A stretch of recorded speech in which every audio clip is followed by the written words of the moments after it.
Hello peeps, welcome back to Big Deck Player with me, Matt Sparks. On today's show, we are taking a look at a Paladin deck. Now, we haven't done a Paladin deck for a little while. I saw this one, I've had a bit of fun with it, and I figured I would show you so you can take a look and see if you like it yourself. This is Strife's Legend Paladin. Okay, so here's the deck. Now, some decks will have a lot of doubles of cards, and some decks don't, and this one doesn't really have a huge amount of doubles, but it's pretty fun and it's a bit more interesting. I think sometimes I prefer having decks with lots of doubles in, but having decks like this with just a single card rather than having a double card can sometimes be a bit better because it gives a bit more versatility, but you can make up your own mind once you see the deck. So we start off, we have a Zombie Chow. Great one drop, just the one. So you kind of want to mulligan for this literally every time, because you don't really want to be getting your Zombie Chow any time after like turn 4 or 5, really, because you don't really want the death rattle to go off on this once you've started doing damage to your opponent. That would be pretty annoying. We also have one equality, so you better make sure you use this wisely. I think most of the time you can generally tell what kind of deck your opponent is playing by sort of turn 3 or 4. So hopefully by then, if you do have this in your hand, you'll know whether you want to be playing it early or late. One Ironbeak Owl. This is the only silence in the deck, so again, just like the equality, you want to make sure you use this wisely. We have two Knife Jugglers. Knife Jugglers can be quite useful if you've just used an equality, just because obviously they do 1 damage to random enemies. So if you've used equality and then you use a Knife Juggler and some other minions to proc the Knife Juggler's special ability, that's going to mean hopefully you can maybe even clear the board, which would be pretty cool. We have two Shielded Minibots. Shielded Minibots are pretty awesome. A 2/2 for 2 isn't too bad, but the fact that they have a Divine Shield means that they can trade a lot better. We have two Muster for Battles. Now this is a nice combo with the Knife Juggler, because you get 3 Silver Hand Recruits. So having a Knife Juggler on the board and then using your Muster for Battle means that that Knife Juggler is going to proc his special ability 3 times, which is pretty cool. It's probably the best way to use that. Putting a Knife Juggler out on its own is probably just going to get killed. At 3 mana, we have 2 Aldor Peacekeepers. I think this is pretty much a staple for most Paladin decks at the moment, just because there's so many people running hard-hitting minions. These can kind of neuter most hard-hitting minions pretty effectively. See a lot of people using, a lot of warrior decks using Frothing Berserker recently. So allowing them to kind of get all pumped up, ready to attack for their next turn, and then you just drop an Aldor Peacekeeper on them and take it back down to 1 attack. That can be quite satisfying. Also at 3 mana we have a Big Game Hunter, because if you don't have your Aldor Peacekeeper around, maybe you have a Big Game Hunter to just take it out completely. So that's pretty useful too. Especially as most people are running Dr. Boom or Giants or Ragnaros or something like that. Big Game Hunter takes them out straight away. It's great stuff. 2 True Silver Champions for that extra damage and extra healing, possibly. Great for using this for removal to allow your minions to survive for an extra turn or 2. Also at 4 mana we have 2 Consecration. I think True Silver Champion and Consecration are a staple of almost every Paladin deck I've ever played.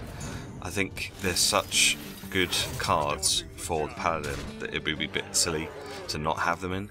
Also, you've got the Equality Consecration combo in this deck for turn 6, should you need it.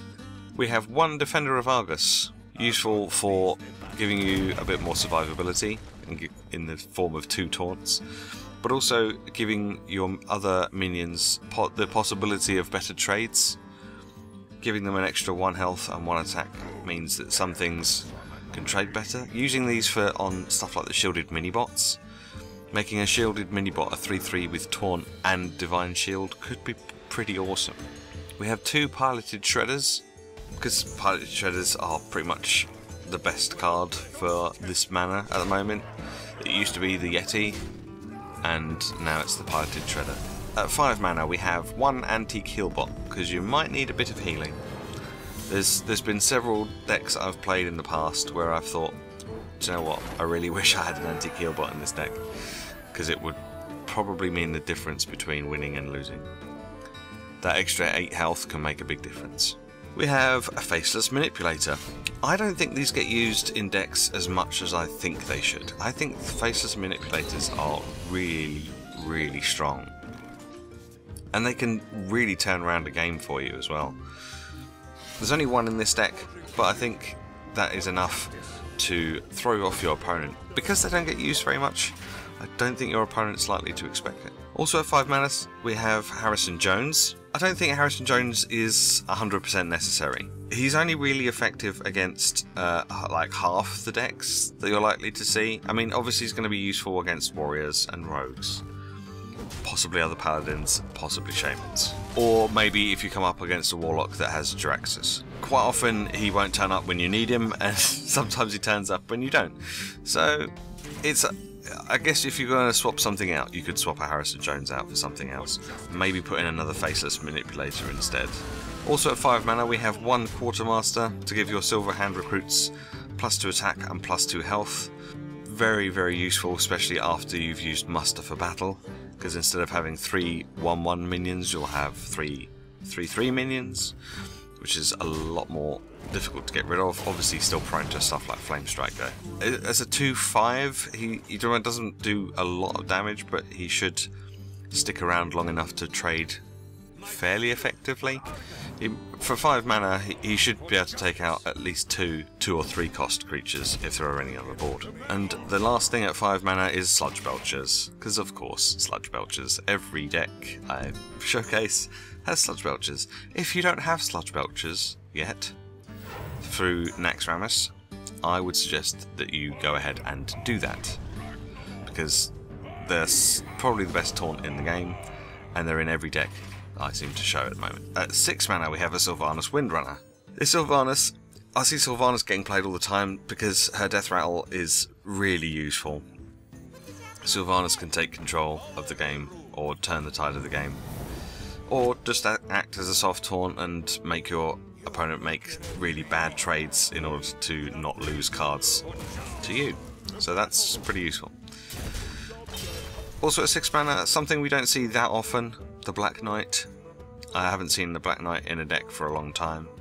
I think I've seen it once in an opponent's deck in the last, I don't know, month or two. So again, this is a bit like the Faceless Manipulator in the sense that you don't see it very often, so your opponents might not expect it. Going back slightly to Sylvanas though, Faceless Manipulator on a Sylvanas Windrunner could be really, really useful. Just wanted to throw that out there.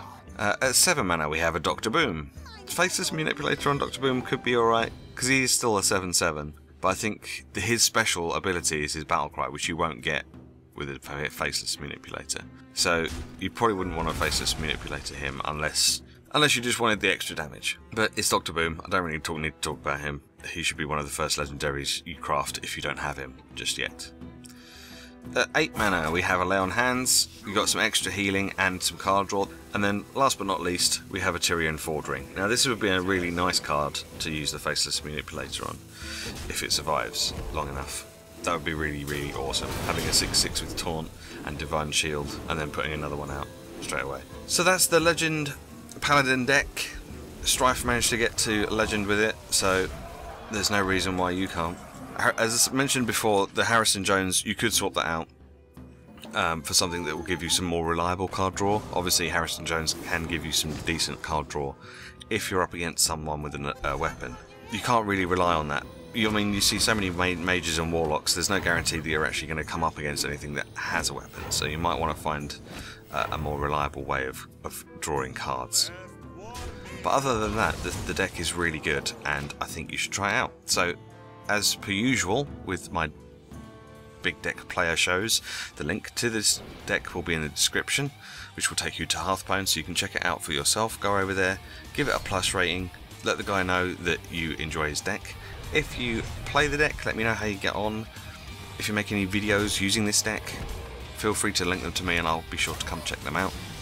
Otherwise, I will see you next week for some more big deck player. Thanks for watching.